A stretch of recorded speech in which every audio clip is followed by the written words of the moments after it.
നല്ല ചൂടുള്ളൊരു വാർത്ത കിട്ടിയിട്ട് കേട്ടോ. ആദ്യം ഞാൻ ചെറിയൊരു വീഡിയോ നിങ്ങളെ കാണിച്ചു തരാം.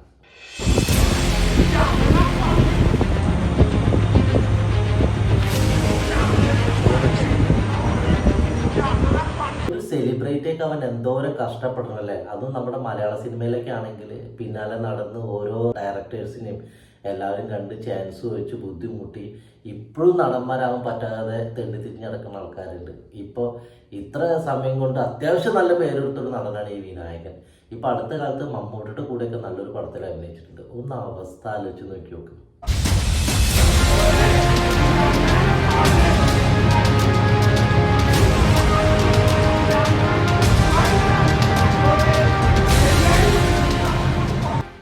എജാതി തെറി എന്നാ പറയുക. ആ ഇത്രയും ഹൈറ്റ് നിൽക്കുന്ന ഫ്ലാറ്റിൻ്റെ അയാൾക്ക് മുകളിൽ നിന്നുള്ള ആൾക്കാർക്ക് താഴെ നിന്നുള്ള ആൾക്കാർക്കൊക്കെ ഇയാളുടെ സീന് കാണാം. സീന് മാത്രം ഇയാൾ വിളിക്കുന്ന പറയണ തെറി നിങ്ങളെ കേൾപ്പിക്കാൻ പറ്റും. അതുകൊണ്ട് ഞാൻ കുറച്ച് മ്യൂസിക് ഒക്കെ അഡ്ജസ്റ്റ് ചെയ്തിട്ട് നിങ്ങൾക്ക് ആ വീഡിയോ കാണിച്ചു തരാം കേട്ടോ.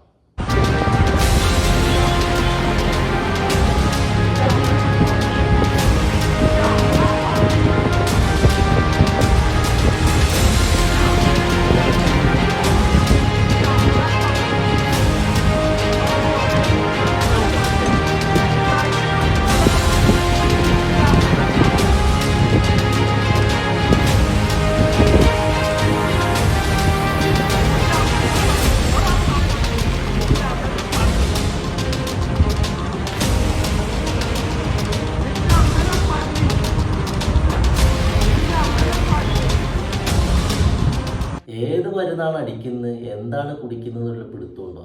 ഒരു പൊതുസമൂഹത്തിന് മുന്നിൽ ഇത്രയും മോശമായ അവസ്ഥയിൽ, അതും ഇത്രയും നല്ലൊരു നടൻ, അറിയപ്പെടുന്ന ഒരു നടൻ ഇങ്ങനെ കാണിച്ചു വിട്ടാന്ന് പറഞ്ഞാൽ ആലോചിച്ച് നോക്ക്. നടന്മാരും മനുഷ്യന്മാരല്ലേ എന്നൊക്കെ നിങ്ങൾ ചോദിക്കും. എന്ത് മനുഷ്യന്മാരായിട്ട് എന്താ കാര്യം?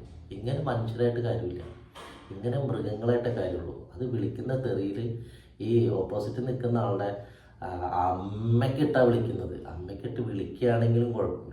എനിക്കിതൊന്നും നിങ്ങളോട് പറയാൻ വയ്യ. എന്തായാലും വളരെ മോശപ്പെട്ട സംഗതിയാണ് ഇത്. ഒരു പൊതുസമൂഹത്തിന് കുറേ മെസ്സേജസ് ഒക്കെ കൊടുക്കേണ്ട ആൾക്കാരാണ് ഈ സെലിബ്രിറ്റീസ് എന്ന് പറയുന്നത്. കാരണം ഇവരെ എപ്പോഴും ഇട്ട് നോക്കിക്കൊണ്ടാണ് പുതുതലമുറയും നമ്മളൊക്കെ നിൽക്കുന്നത്. അപ്പോൾ ഇവർ നമുക്ക് തരുന്ന മെസ്സേജ് ഇങ്ങനെയൊക്കെ ആണെങ്കിൽ നമ്മുടെ സമൂഹം എന്താ സ്ഥിതി? അത്തരത്തിലുള്ള വാർത്തകൾ തന്നെയാണല്ലോ നമ്മുടെ സമൂഹത്തിൽ ഇപ്പോൾ കേട്ടുകൊണ്ടിരിക്കുന്നത്. എന്തായാലും വെറുതെ അല്ല കേട്ടോ, സിനിമയിൽ മാത്രമല്ല പൊതുസമൂഹത്തിലും ഇയാൾ നല്ലൊരു സെലിബ്രിറ്റിയാണ്. അത്രയ്ക്ക് പറയാനുള്ളൂ.